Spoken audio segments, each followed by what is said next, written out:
पुण्यामध्ये मेट्रोच्या उद्घाटनावरून महाविकास आघाडी आणि महायुतीमध्ये चांगलाच वाद रंगलाय। पंतप्रधान नरेंद्र मोदी यांच्या हस्ते पुण्यातील सिव्हिल कोर्ट ते स्वारगेट या भुयारी मेट्रो मार्गाचं उद्घाटन न झाल्यानं विरोधक चांगलेच आक्रमक झालेत। आज नेमकं काय घडलं बघूया।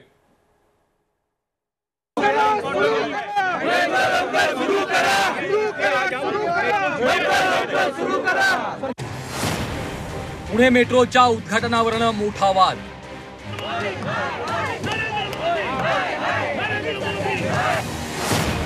रविवारी पंतप्रधान मोदी करणार ऑनलाईन उद्घाटन।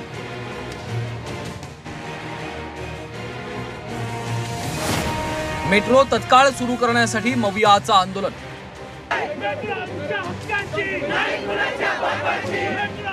हे आहे पुण्यातील जिल्हा न्यायालय मेट्रो स्टेशन, ज्यावरून राज्यातलं राजकारण सध्या चांगलंच तापलंय। पंतप्रधान नरेंद्र मोदींच्या हस्ते सिव्हिल कोर्ट ते स्वारगेट या भूमिगत मेट्रो मार्गिकेचं लोकार्पण 26 सप्टेंबरला होणार होतं। मात्र अतिवृष्टीमुळे पंतप्रधान नरेंद्र मोदींच्या दौऱ्यासह उद्घाटन देखील रद्द झाले। आता रविवारी मोदींच्या हस्ते या भूमिगत मार्गिकेचं ऑनलाईन उद्घाटन होणार आहे। मवियाला मात्र ही दिरंगाई मान्य नाहीये। मेट्रो तत्काळ सुरू करा अशी मागणी करत आक्रमक झालेल्या मवियानं आंदोलनही केलंय।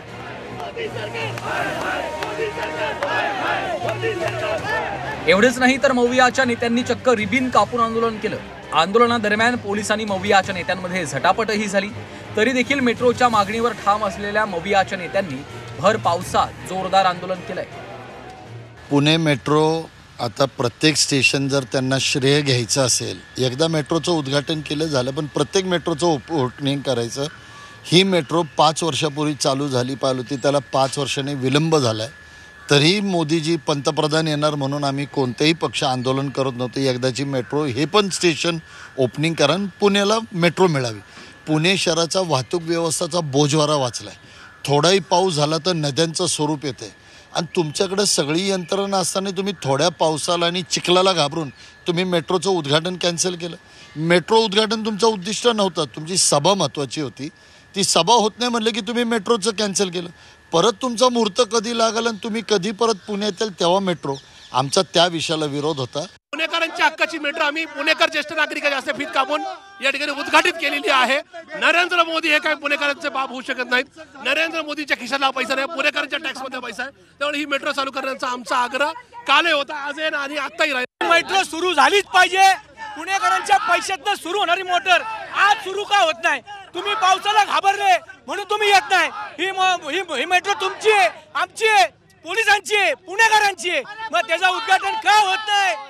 एकीकडे विरोधक आक्रमक झालेत तर दुसरीकडे त्यांना सडेतोड उत्तर देण्यात सत्ताधाऱ्यांनी कुठलीच कसर सोडली नाहीये। मला असं वाटतं की कुठं राजकारण करावं आणि कुठं न करावं हे सुद्धा समजलं पाहिजे। पुणेकरांच्या जिव्हाळ्याचा विषय आहे मेट्रो। खरं तर ज्यांची 40 वर्ष पुण्यामध्ये सत्ता होती, राज्यापासून म्हणजे गल्लीपासून दिल्लीपर्यंत हीच मंडळी सत्तेत होती। देशातल्या इतर भागात कुठे ना कुठे मेट्रो सुरू होत होती, पण यांच्या संपूर्ण काळामध्ये गेल्या 40-50 वर्षाच्या काळामध्ये पुण्यामध्ये 1 इंच सुद्धा मेट्रो कुठं झाली नाही। आणि त्यांना आज काय नैतिक अधिकार आहे अशा गोष्टीचं राजकारण करायचं? यांच्या काळात शेकडो लोकांचा बळी घेणारी अयशस्वी BRT झाली। यांच्या काळातले लोकांना अपघाताचे बळी ठरलेले पूल, हे पूल पाडावे लागले। असा विकास म्हणजे खरं तर 40 वर्ष पुण्याच्या भविष्याचा कुठलाही विचार न करता दूरदृष्टीचा अभाव असलेलं कामकाज ह्या लोकांनी केलं। पुण्याचं पार नुकसान करून टाकलं आणि आज कुठला नैतिक अधिकाराने उद्घाटन करायला निघाले? त्यामुळे मुळात विकास कामांचं भूमिपूजन असो किंवा मूलभूत सुविधा देणारे प्रकल्प, यामुळे सत्ताधारी आणि विरोधकांमध्ये होणाऱ्या वादात नाहक भरडली जाते ती जनता। नको त्या विषयांवर राजकारण करण्यापेक्षा जनतेला लवकरात लवकर सुविधा द्याव्यात अशी मागणी सर्वसामान्य नागरिक करतायत। 20 तास पुणे।